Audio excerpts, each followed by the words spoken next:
जय हिंद दोस्तों, हर हर महादेव। मैं सभी का दोस्त आपका छोटा भाई प्रवीण। दोस्तों आज का क्लास बहुत ही इंपॉर्टेंट क्लास होने वाला है। यदि आप लोग दरोगा की तैयारी कर रहे हैं तो यह क्लास आपके लिए बहुत ही इंपॉर्टेंट क्लास होने वाला है।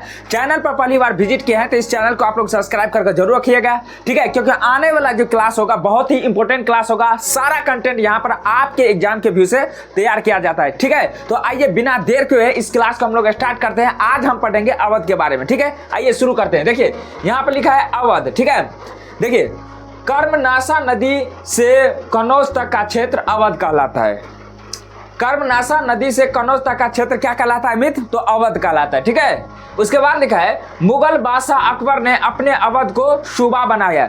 आपसे यदि क्वेश्चन पूछा जाएगा कि सूबा का मीन्स क्या होता है, यानी सूबा का अर्थ क्या होता है, तो सूबा मतलब होता है राज्य, ठीक है, राज्य होता है।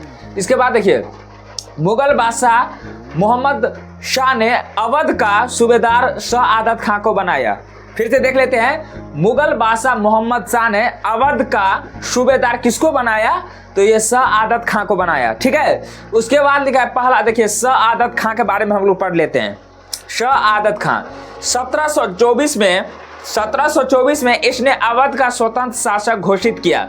1724 में जो है अवध का स्वतंत्र शासक घोषित किया सआदत खां, ठीक है। यह अवध का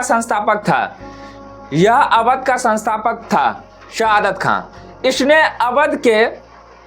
इसने अवध की राजधानी फैजाबाद यानी अयोध्या बनाया, ठीक है। इसने अवध की राजधानी फैजाबाद अयोध्या बनाया, ठीक।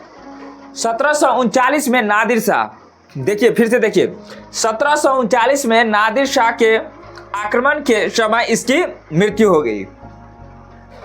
दूसरा है सफदरजंग, ठीक है, सफदरजंग। इसका अधिकांश समय मुगल बादशाह के वजीर के रूप में दिल्ली में गुजरा। सफदरजंग यानी इसका अधिकांश समय मुगल बादशाह वजीर के रूप में दिल्ली में गुजरा।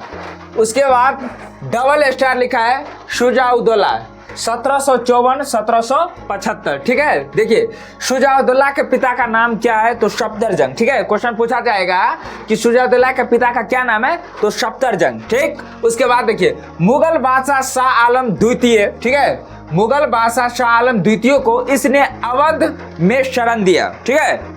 कि पानीपत का तृतीय युद्ध कब होता है? तो 1761 ईस्वी में होता है, ठीक है। 1761 में पानीपत का युद्ध, ठीक है, तृतीय। 1761 के पानीपत के तृतीय युद्ध में इसने अहमद शाह अब्दाली का साथ दिया।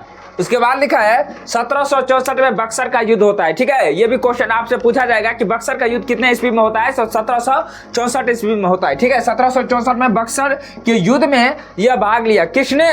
तो ये शुजाउद्दौला, ठीक है। और शुजाउद्दौला के पिता का नाम क्या था? तो सफदरजंग, ठीक, याद रखिएगा। उसके बाद देख लेते हैं 1765 में इसके साथ इलाहाबाद की संधि होता है, ठीक है। 1765 में इलाहाबाद की संधि होता है। उसके बाद देखिए चौथा आसिफ उद्दौला, ठीक है। आसिफ उद्दौला इसने अपनी राजधानी फैजाबाद से हटाकर लखनऊ करता है, ठीक है। इसकी राजधानी फैजाबाद था, उसको हटाकर वो लखनऊ करता है, ठीक है। उसके बाद लिखा है इसने लखनऊ में रूमी दरवाजा और इमामबाड़ा, ठीक है, का निर्माण करता है। फिर से देख लेते हैं, लखनऊ में रूमी दरवाजा और इमामबाड़ा का निर्माण करता है। और पांचवा है सआदत अली 1797 से 1814। इसने 1801 में सहायक संधि पर जो है हस्ताक्षर किया, ठीक है। 1801 में सहायक संधि पर जो है हस्ताक्षर किया, ठीक है। तो आज का क्लास बहुत ही छोटा क्लास था। आप लोगों को क्लास कैसा लगा मित्र? कमेंट कीजिएगा, अपना फीडबैक जरूर दीजिएगा। चैनल पर पहली बार विजिट किया है तो इस चैनल को सब्सक्राइब करके जरूर रखिएगा, क्योंकि आने वाला क्लास जो होगा बहुत ही इंपॉर्टेंट क्लास आने वाला है, ठीक है। सारा क्लास आपके एग्जाम के व्यू से तैयार किया जाता है, ठीक है। आपके एग्जाम के अनुसार ही सारा कंटेंट यहाँ पर बनाया जाता है, ठीक है। तो मिलते हैं इसी अंदाज में नेक्स्ट क्लास में। तब तक के लिए खुश रहिए, मुस्कुराते रहिए। जय हिंद, वंदे मातरम, हर हर महादेव।